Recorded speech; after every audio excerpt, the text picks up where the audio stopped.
Hola, hola, mi nombre es Vani Bermúdez, soy neurocoach and trainer de la Escuela Latinoamerican and Caribbean Coaching School y el día de hoy vengo con una ponencia acerca de la comunicación persuasiva y su relación con la programación neurolingüística. Debido a que el tema es tan amplio, vamos a dividir la ponencia en dos partes. La primera parte vamos a hablar de varios conceptos importantes. ¿Cuáles van a ser estos conceptos? ¿Qué es o cómo funcionan los sistemas representacionales en nuestra mente y por qué es importante conocerlos a la hora de que estoy comunicándome? La segunda es que vamos a hablar de los centros operativos que tienen que ver con cómo funciona nuestro cerebro, que es un cerebro triuno, y aunado a eso, las motivaciones y las necesidades psicológicas que tenemos todos los seres humanos. A partir de estos cuatro fundamentos, por decirlo de alguna manera, vamos a establecer en la segunda parte una serie de estrategias donde vamos a poder entender por qué precisamente estas estrategias funcionan y podamos usarlas de una manera más intencional. ¿A qué me refiero con intencional? Que podamos usarlas de manera que podamos comprender por qué estamos usándola en el momento en que estamos usándola y para qué es que la vamos a usar. Entonces, comenzando, la programación neurolingüística, como muchos de ustedes ya saben, es para muchos un arte, para otros una ciencia, de poder entender cómo funciona nuestro cerebro con relación a nuestro sistema de pensamiento, acerca de nuestras creencias, acerca del lenguaje que usamos y cómo influye todo esto en la manera en que vemos el mundo. Entonces, los sistemas representacionales en la programación neurolingüística abarcan nuestros sentidos, por eso se llama BACOC. ¿Por qué se llama BACOC? Porque incluye la vista, la parte auditiva, la kinestésica y la olfativa y el gusto, ¿ok? Entonces, partiendo de ahí, tenemos que tener claro que los seres humanos todos percibimos la información de una manera diferente. ¿Por qué?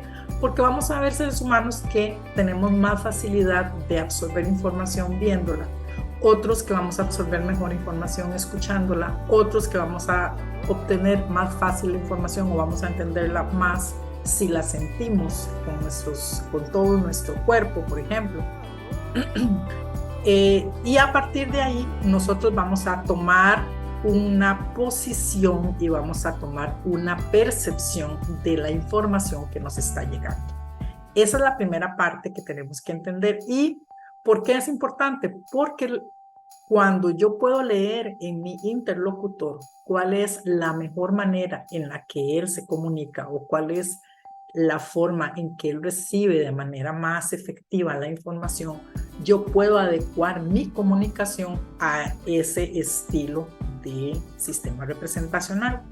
Entonces, vamos a ver algo interesante con respecto a este tema para que podamos leer un poco a las personas y poder determinar cómo es que se están comunicando desde tu sistema representacional, de manera que podamos empezar a tener un rapport más intencional. Recuerden que el rapport es la capacidad que pueda tener yo de conectar con la otra persona a través del lenguaje o a través de mi lenguaje corporal. Entonces, partiendo de esto, vamos a compartir la siguiente información. Vamos a ver, por ejemplo, que las personas que somos muy visuales, me incluyo dentro de los visuales, tendemos a ser conductualmente muy organizados, muy ordenados, observadores, tranquilos, preocupados por nuestro aspecto, tenemos una voz generalmente aguda, la barbilla levantada, tendemos a ver siempre para el cielo,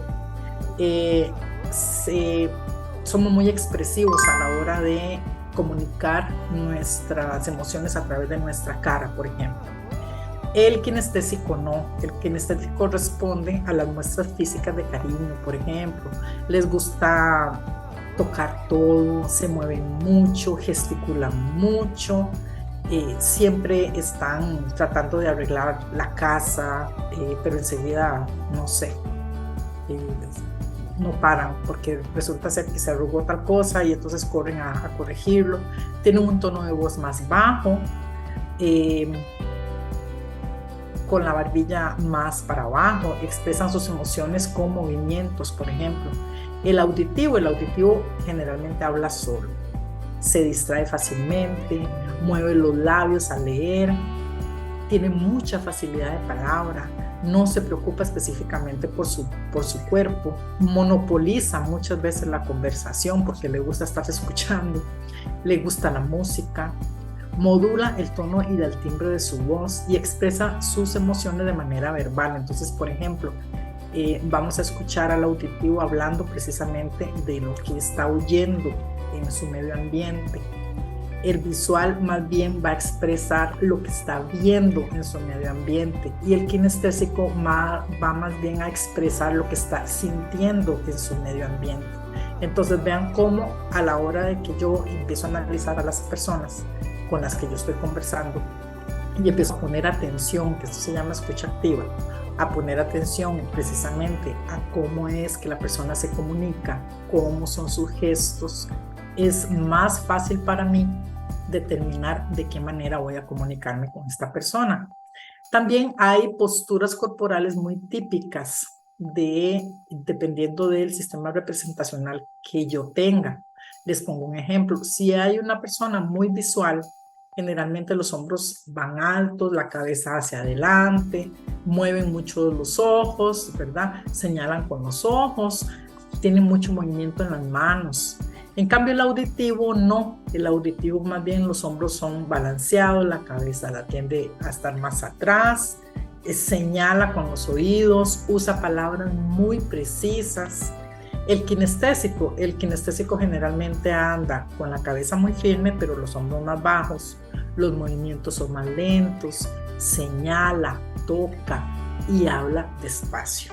Entonces vean ustedes qué interesante, cuando nosotros nos ponemos a analizar a las personas desde este punto de vista, es más fácil para nosotros aprender a conectar y saber desde dónde podemos tener una comunicación más efectiva.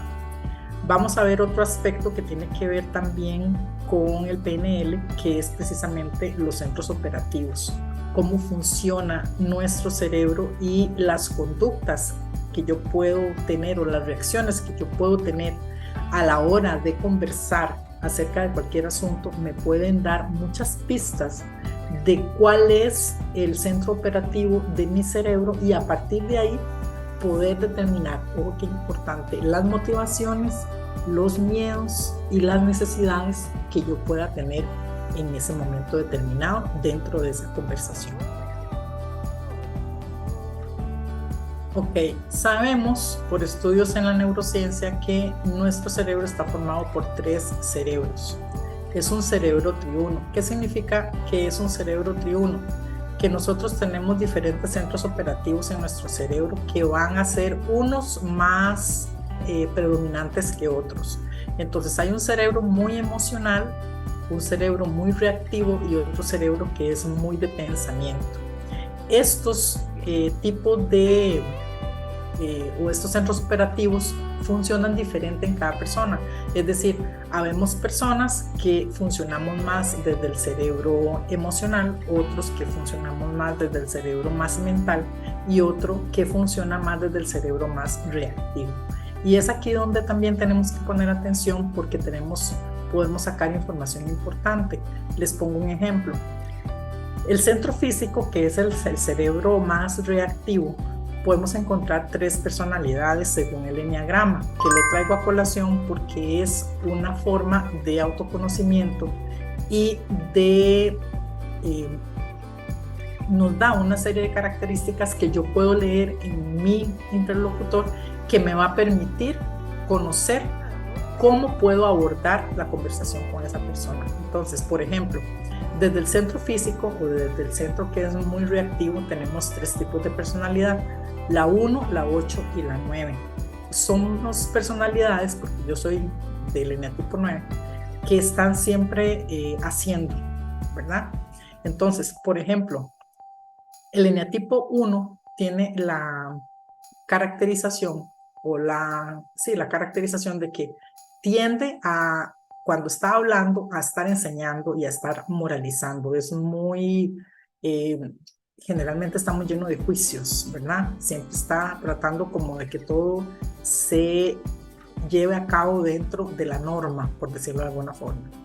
El eneatipo 8, el estilo de hablar del eneatipo 8 es con mando, es con fuerza de imponerse.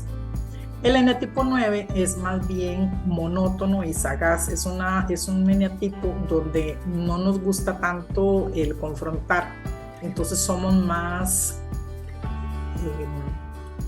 tendemos a ser más conciliadores a la hora de conversar.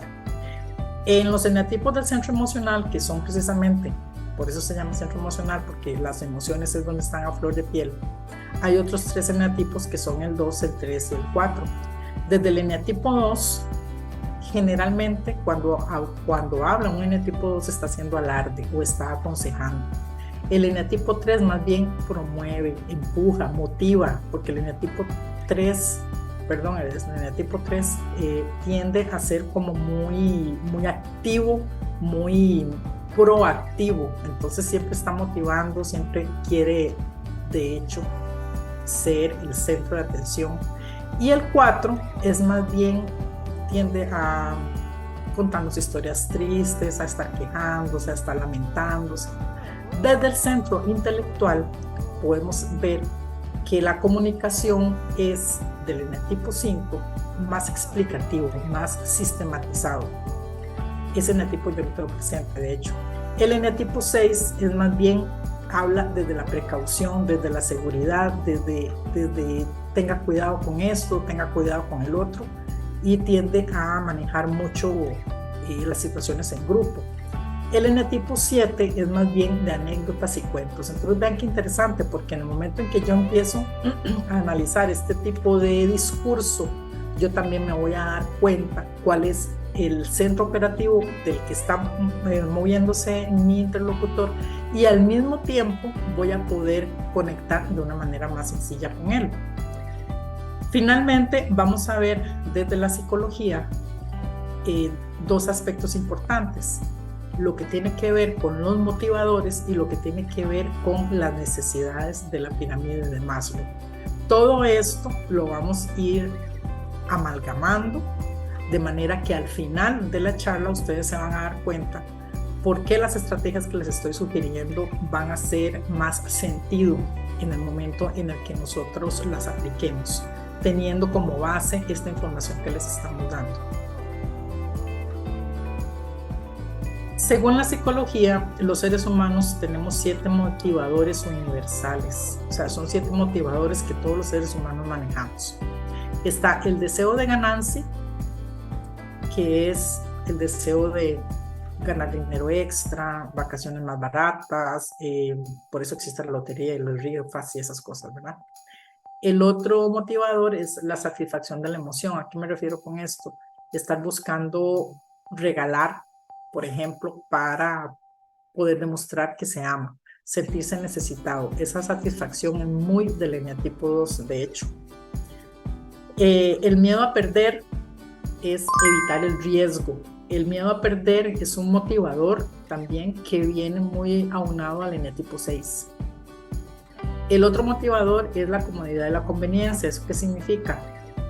Voy a pagar o voy a invertir en aquellas cosas que en realidad no quiero hacer.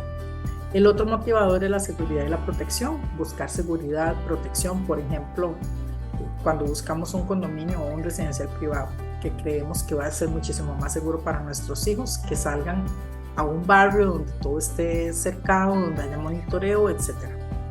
El orgullo de propiedad es otro motivador, que es cuando creemos que nuestras posesiones nos están dando un estatus y nos dan de alguna forma esa seguridad de que nosotros somos alguien debido a que tenemos algo, ¿verdad? Eso es un orgullo de propiedad. Y finalmente el séptimo motivador habla de la satisfacción del ego. Es de vernos bien, de tratarnos bien, de comprarnos ropa que nos gusta, de cortarnos el cabello, de, no sé, las mujeres que somos más coquetas, ¿verdad? El tipo de maquillaje, el peinado, cómo luzco y cómo me ve el resto. Esos son básicamente los motivadores. Ahora, hay otra parte que Maslow habla en la pirámide de Maslow, que habla de las necesidades básicas que tenemos los seres humanos y habla de que la necesidad más importante para cualquier ser humano es la sobrevivencia. Es decir, hacer cualquier cosa para sobrevivir. De hecho, como sabemos, nuestro cerebro está diseñado precisamente a eso, a aprender cosas específicamente para sobrevivir.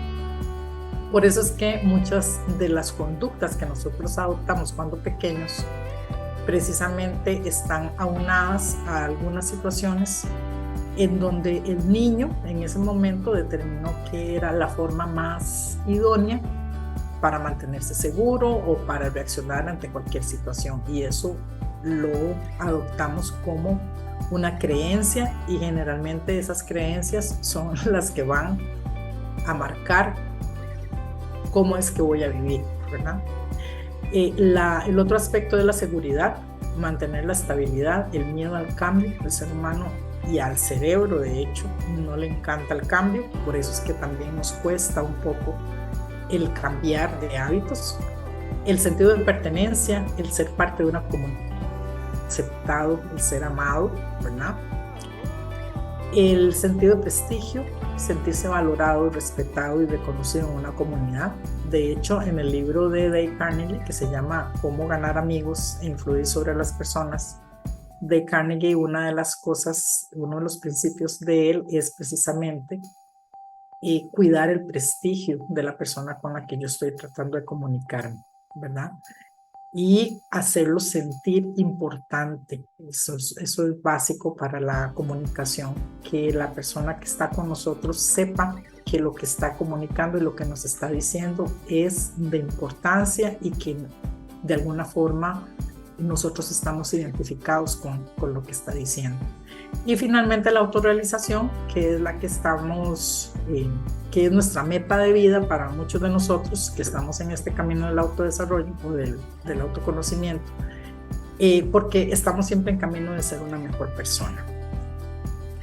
Una vez que ya terminamos esta primera parte, que es básicamente conceptos e información que tenemos que tener en nuestra mente muy presente, vamos a hablar de una serie de estrategias que se pueden utilizar basado en todo esto que hemos visto para que nuestra comunicación sea más efectiva y sea más persuasiva.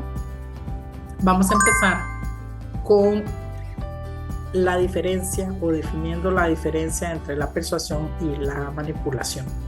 La persuasión es una forma básica de interacción social para construir consenso y propósitos comunes.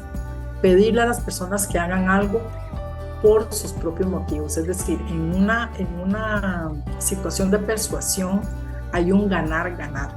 No hay alguien que pierda, sino que estamos buscando el bien para ambas partes. Esa es la diferencia con la manipulación. La manipulación es temporal y generalmente lo que va a hacer la manipulación es beneficiar solamente a una parte, no a las dos partes. Teniendo claro esto, vamos a empezar con una técnica que se llama el secreto de Sócrates. El secreto de Sócrates, básicamente el enunciado dice: nunca dé una instrucción si usted puede hacer una pregunta. Y de hecho, Dale Carnegie, en el libro de Cómo ganar amigos e influir sobre las personas, ustedes pueden darse cuenta que es uno de los principios que Dale Carnegie anota, y el doctor Marshall Rosenberg, que es el de comunicación no violenta, también lo enfatiza mucho. Y es que ambos señores hablan de que no es lo mismo exigirle a una persona que haga algo a poder convencer a la persona que haciendo lo que usted le está pidiendo van a ganar ambos, ¿verdad? Entonces, dice, no le diga lo que debe de pensar, más bien pregunte qué es lo que piensa. porque a partir de ahí yo empiezo a construir. No le diga que debe de cambiar, pregúntele más bien, ¿qué pasa? ¿Qué va a pasar si no cambia ese comportamiento? Vea que estamos hablando de puras preguntas. No exija que piense diferente, no, haga las preguntas adecuadas para que ellos tengan que pensar de una forma distinta y abrir su mapa mental. No insista para que lo escuchen. Pregunte cosas interesantes. Y finalmente, no le diga qué es lo que tiene que hacer. Lo que tenemos que hacer es preguntar qué es lo que quiere de la vida y cómo es que piensa conseguirlo.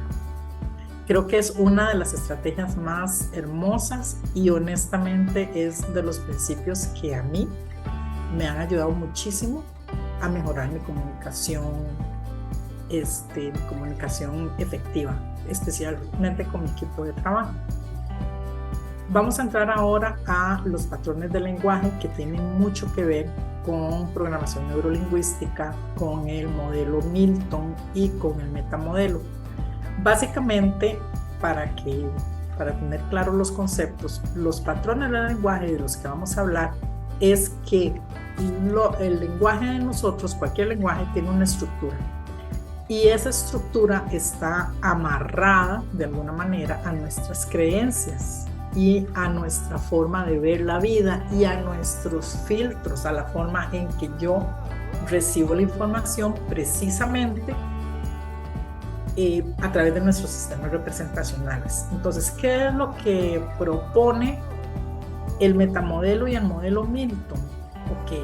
¿Cómo entrar al nivel subconsciente para yo poder persuadir esas creencias limitantes, poder ampliar esos filtros y poder ampliar el mapa mental y que las personas vean las cosas de una manera distinta? Entonces, básicamente nuestro cerebro fluctúa en dos estados de conciencia, por decirlo de alguna manera. El estado beta, que es el estado donde las ondas cerebrales, digamos, están de manera normal, que es nuestro quehacer normal cuando estamos despiertos, alertas, activos, que nos levantamos a hacer nuestras cosas normales y estamos en un estado beta. El estado alfa es más bien un estado mental más relajado, es un estado más pacífico y es aquí donde hay acceso a la mente subconsciente y es más sencillo.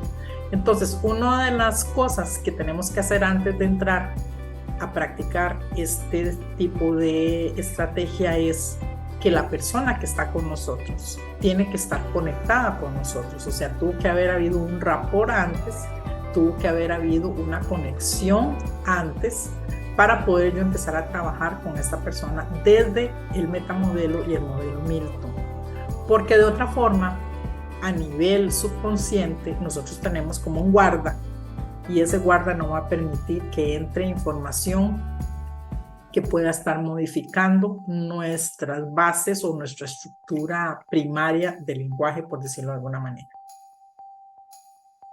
Entonces, dentro de los patrones del lenguaje, tenemos 3 tipos de filtros, por decirlo de alguna forma. Y estos filtros son los que nos van a limitar la forma en que nosotros entendemos nuestra realidad. El primer filtro se llama generalizaciones.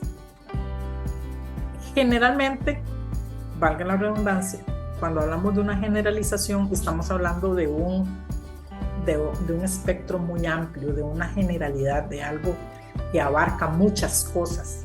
Entonces va a ser muy común que escuchemos palabras como todo, como siempre, como no puedo, no debo, no está bien, ¿verdad? Por ejemplo, algo muy típico, siempre me pasa lo mismo, ¿verdad? O todos los hombres son iguales, o todas las mujeres son iguales. Entonces, el metamodelo y el modelo Milton a lo que invitan es que yo, como interlocutor, haga preguntas. haga preguntas como, bueno, haga preguntas para completar la información que mi interlocutor está haciéndome llegar. Por ejemplo, al uso de la palabra todo, que me diga el interlocutor, no sé, se me ocurre, todo es un desastre. Entonces yo poder devolverle la pregunta y decirle, todo. ¿Ok? O por ejemplo que me diga, es que yo no puedo con eso, no puedo, no lo logro. Ok, poder devolverle la pregunta y decirle, ¿qué se lo está impidiendo? Vea que no estoy contradiciéndole, lo que estoy diciéndole a la persona es que me dé una explicación o que me amplíe cuál es la razón. Entonces en ese momento yo empiezo de alguna forma a meterle en la cabeza a mi interlocutor que pueden haber otras opciones. Entonces esto funciona súper bien en lo que tiene que ver con el coaching, ¿verdad? Hay otro tipo de patrón que se llama eliminación. La eliminación, ¿qué pasa? Básicamente es eso, que yo omito palabras en el diálogo que yo estoy teniendo con la otra persona. Por ejemplo, cuando escucho a alguien decir, es que esa persona es muy difícil. Ok, entonces yo puedo devolverle la pregunta y decirle, es muy difícil comparada con quién. Entonces ya ahí yo estoy abriendo el mapa mental de mi interlocutor. O por ejemplo recibo una frase como por ejemplo, es que me dijeron que usted dijo tal y tal cosa. Entonces yo puedo decirle, ¿podrías decirme específicamente quién fue el que te dijo tal y tal cosa? Entonces vean que cuando hay una omisión de información, yo lo que estoy haciendo es preguntando para yo entender la información que hace falta. Entonces esto ayuda muchísimo a que no haya malos entendidos, ¿verdad?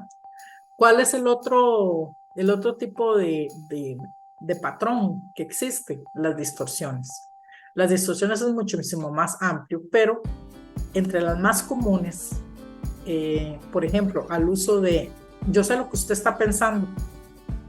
Ok, si usted sabe lo que yo estoy pensando, ¿me podría explicar qué es lo que yo estoy pensando? Vean que aquí hay que tener mucho cuidado porque si yo no tengo una conexión emocional suficiente con el interlocutor puede molestarse. De hecho, hay que saber muy bien cómo hacer estas preguntas y cuál es la mejor forma precisamente para no generar más bien que la comunicación se cierre, ¿verdad? O por ejemplo que me digan es que esa persona apenas me volvió a ver, yo vi que le caí mal. Ok, me podría ser más específico y decirme qué fue lo que viste en esa persona que te hizo llegar a esa conclusión, por ejemplo. Entonces vean que básicamente estos patrones del lenguaje lo que está haciendo es que yo busque preguntas que me permitan llegar a tener una información más clara. Y muchas veces el interlocutor no tiene ni siquiera él esa información tan clara. Imagínense yo que en ese momento estoy recibiendo la información, muchísimo menos voy a tener claro el panorama. Esto de los patrones del lenguaje está muy ligado a creencias limitantes. Precisamente porque recuerde que nosotros lo que verbalizamos es la forma en que estamos percibiendo literalmente el mundo que nos está rodeando y nuestra realidad.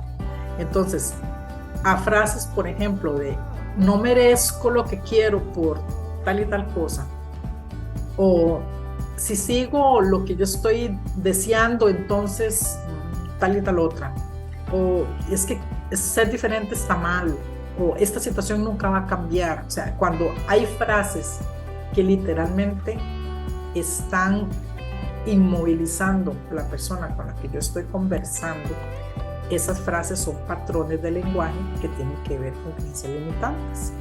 Entonces yo puedo devolverle la pregunta a la persona. Por ejemplo, al no merezco, ¿qué es lo que te impide lograr lo que estás deseando? O es que yo necesito tal cosa, ok, ¿qué te hace pensar que lo necesitas? ¿Verdad? O si no consigo lo que yo quiero, entonces, ok, ¿qué podría salir mal? ¿Qué es ¿qué perderías si usted consigue eso que anda buscando? ¿Cuál es el costo-beneficio, por ejemplo? ¿Verdad? O esta situación nunca va a cambiar. Bueno, ¿qué obstáculos hacen que usted vea que esa situación no va a cambiar? Entonces vean qué interesante, porque todo esto de la comunicación con estos patrones de lenguaje es buscar que las personas aclaren lo que están diciendo y al mismo tiempo me aclaren a mí también lo que yo puedo estar entendiendo, que es muy delicado. Entonces, para cerrar esta parte, recordemos sí que es muy importante tomar en cuenta ciertas cosas para poder hacer el metamodelo y el modelo Milton. ¿Cuáles son esas cosas? La primera, hay que estar en rapport. Después, usar un tono de voz suave y una velocidad de habla moderada. Recordemos, y esto es muy interesante, que cuando usted habla muy rápido, las personas tienden a no poner atención. Es diferente cuando usted habla despacio, porque entonces la persona trata de seguirlo hasta el ritmo y poner atención a lo que está diciendo. Entonces, una de las técnicas de persuasión es precisamente eso. Si a usted hay una parte que no le interesa tanto que la gente sepa, pues háblela rápido. Y la parte que usted quiere que la gente entienda y que la interiorice, háblela despacio. Trate de no desviarse. Cuando estamos en un diálogo con las personas, nosotros tenemos que estar en el momento presente, estar atento a lo que la persona está diciendo, poner atención a esa persona, porque de otra manera vamos a dar la impresión de que simplemente no nos interesa lo que está diciendo.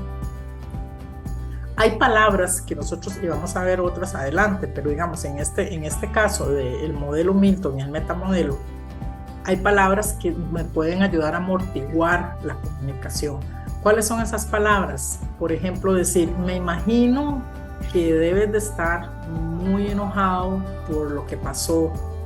O, por ejemplo, ¿me podría usted decir exactamente cómo se sintió en el momento en que pasó tal y tal cosa? O, vieras que siento curiosidad de saber tal y tal otra. Entonces, vea que no es una cuestión de tiene que exponerse, sino es una forma más elegante y más suave de pedir información. De vez en cuando repetir lo que el interlocutor está diciendo, que eso se llama parafraseo, ¿verdad? Que eso es muy importante porque así yo me aseguro de lo que yo estoy recibiendo es precisamente lo que yo estoy entendiendo. O sea, qué es lo que yo estoy entendiendo en esa dinámica y qué es lo que están tratando de decirme, porque muchas veces son cosas distintas. Ahora, cuando yo estoy en un diálogo es importante respetar los silencios. Muchas veces nos sentimos incómodos cuando estamos en una conversación y hay silencios. Y más bien el silencio puede provocar en el interlocutor que medite, que piense y que formule su pensamiento de una manera más eficaz y que su comunicación obviamente sea más efectiva. Eso es esta parte que tiene que ver con el metamodelo. Vamos a pasar a la siguiente parte, que son una serie de estrategias de comunicación que he elegido para ustedes, que tienen mucho que ver con lo que ya vimos. El metamodelo y el modelo Milton es algo muy amplio que tiene que practicarse y que tiene que investigarse, y si ustedes quieren hay muchísima información que yo les puedo dar si quieren para poder ahondar en el tema, porque sí es muy importante. Pero hay otras estrategias de comunicación que podemos sugerir, como por ejemplo el de razones y sugerencias. ¿Cuál es esta? Bueno, cuando yo le digo a la persona el por qué, seguido de una necesidad, por ejemplo, de la necesidad de la pirámide de Maslow, que sea una necesidad fisiológica de seguridad, de pertenencia, de autorrealización, va a ser más fácil, oigan qué interesante, que la persona que me está escuchando acceda. Por ejemplo, yo no sé si les ha pasado, pero a mí me ha pasado 1000 veces. Que llego a un supermercado, me precisa salir del supermercado y hay una fila exorbitante adelante mío, ¿verdad? O que la persona que está delante mío me lleva muchísimos artículos. Entonces, cuando yo me acerco a la persona y yo le digo, usted me podría hacer el favor de permitirme pasar a mí primero, es que vieras que tengo, no sé, que recoger a mi hijo, o tengo una reunión importante, o es que me urge, lo que sea. Cuando usted le da la razón a la persona, es muchísimo más fácil que esa persona lo deje a usted pasar, por ejemplo, en esa situación, a que si simplemente llega y le dice de mala manera que necesita pasar. No sé si me estoy explicando. Tal vez suena como muy básico, pero no es tan básico en la vida real. Ok, usar los motivadores básicos. ¿A qué me refiero con esto? Si yo sé que una persona está necesitando o que le gusta tener ciertas cosas o que le encanta tal otra, pues entonces a través de esos motivadores que ya yo sé que mi interlocutor tiene, pues entonces yo puedo empezar una comunicación más intencional por ahí. ¿Cuál es otra estrategia? El uso de la palabra sí. Vean qué interesante. No es lo mismo que yo diga, ¿usted ha considerado comprar un seguro de vida? A que yo diga, si una persona viniera a mí bajo la misma situación suya, yo le recomendaría un seguro de vida. Es muchísimo más fácil que una persona ceda a lo que usted quiere si usted usa la palabra sí adelante que si no la usa. Está comprobado que la palabra sí aumenta la capacidad de influenciar a los que nos están rodeando. En el libro incluso de Dale Carnegie que les digo, de cómo ganar amigos e influir sobre las personas, él habla de que una de los principios es trate de que las personas con las que usted está conversando o con la persona que usted está conversando diga un sí lo más rápido posible. Y es que en el momento que la persona dice un sí, es más fácil para mí en el momento, después de ese sí, poder convencer o persuadir para que esa persona ceda a lo que yo estoy necesitando y que los dos ganemos, ¿verdad? Provocar estados emocionales positivos. Esto es muy interesante porque esto tiene que ver con el BACOC. Recuerden que estuvimos viendo que nosotros percibimos la información por nuestros 5 sentidos. Ponen atención, nuestros 5 sentidos generan un holograma en nuestra mente cada vez que nosotros estamos comunicando o cuando nosotros recordamos. Siempre tenemos una imagen en nuestra mente, ya sea con emociones positivas o negativas. Entonces, si yo sé que a una persona hay ciertas emociones positivas que yo puedo evocarle para solventar alguna necesidad o llegar a hacer una tarea, pues entonces yo uso esa forma. No sé, aquí hay un ejemplo interesante. Piense en la satisfacción que usted va a tener cuando hayamos terminado ese jardín. Por ejemplo, si a la persona le gusta la decoración de interiores o la decoración de jardines, no sé, se me ocurre. Eso es una de las opciones, evocar las emociones positivas para poder persuadir de una manera más intencional. Otra de las estrategias es sembrar ideas en la mente de las personas. Por ejemplo, usar en la estructura de nuestro lenguaje frases como, por ejemplo, ¿has notado que cuando viene Manuel a la oficina, todo el mundo se pone contento? Ya yo estoy ahí con ese ¿has notado que? Implantando una idea de que Manuel, cuando viene, genera emociones positivas. O te has dado cuenta que cuando vos te organizas, sos tremendamente efectivo. Ya yo estoy metiéndole en la cabeza o sembrándole en la mente a esa persona que cuando se organiza, efectivamente puede ser muchísimo más efectivo. Hay otras frases que podemos usar en este sentido. Puedes entender que tal y tal cosa, o usted es consciente de que usted se ve muchísimo más bonita cuando anda de rojo. Yo le aseguro que esa persona va a buscar andar de rojo después de que usted le diga una frase parecida a esa. Otra estrategia es cambiar de dirección los pensamientos. ¿Cómo cambiar de dirección los pensamientos si yo estoy en una discusión, por ejemplo, acerca de un presupuesto, ¿verdad? y una persona, no sé, está enfrascada en que eso no puede modificarse. Entonces se sugiere una estructura también que habla de ponerlo de la siguiente forma. El tema no es, en este caso, el presupuesto, que es, digamos, lo que me está generando a mí la inconveniencia, sino más bien la necesidad que tenemos de que la comunidad tenga agua, por ejemplo. ¿Cuál crees vos que sería la mejor solución?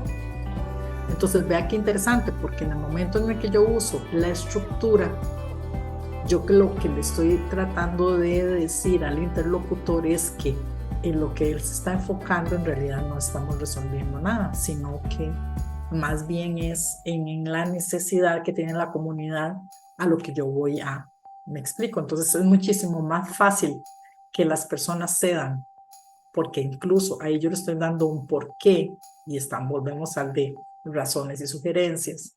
Entonces es más sencillo. Otra estructura es el marco de acuerdo. ¿Cómo hago yo para mantener mi posición cuando hay alguien que está en desacuerdo con respecto a lo que yo estoy diciendo? Ok, entonces yo puedo decirle, estoy completamente de acuerdo con lo que dices. Y, oigan, no estoy usando el pero. Y agregaría que existe una forma diferente también de ver la situación. Entonces vean qué interesante. Primero, no estoy contradiciendo. Y segundo, estoy asintiendo que yo estoy de acuerdo con lo que está diciendo. Pero además de eso, yo quiero que se tome en cuenta lo que yo estoy pensando o lo que yo estoy sugiriendo. Entonces,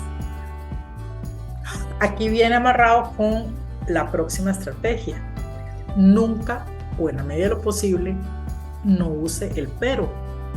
No use el pero con una anotación negativa de inmediato.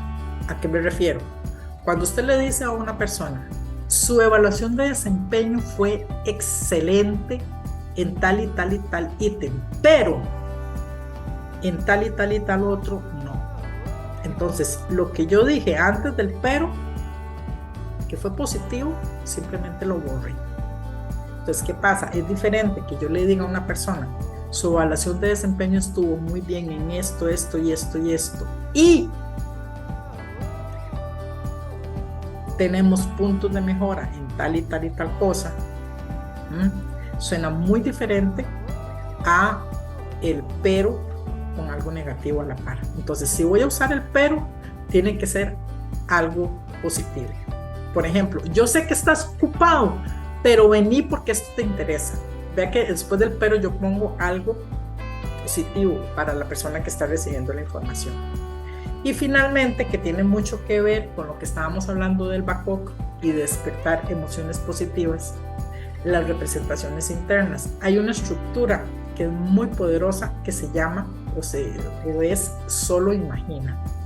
Esto funciona incluso muy bien cuando la persona con la que yo estoy conversando es visual.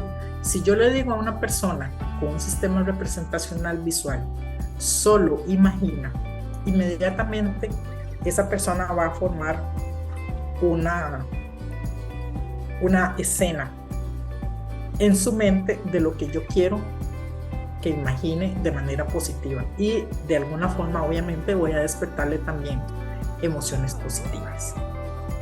Este ha sido mi aporte. Yo esperaría que les haya gustado. El tema es amplísimo.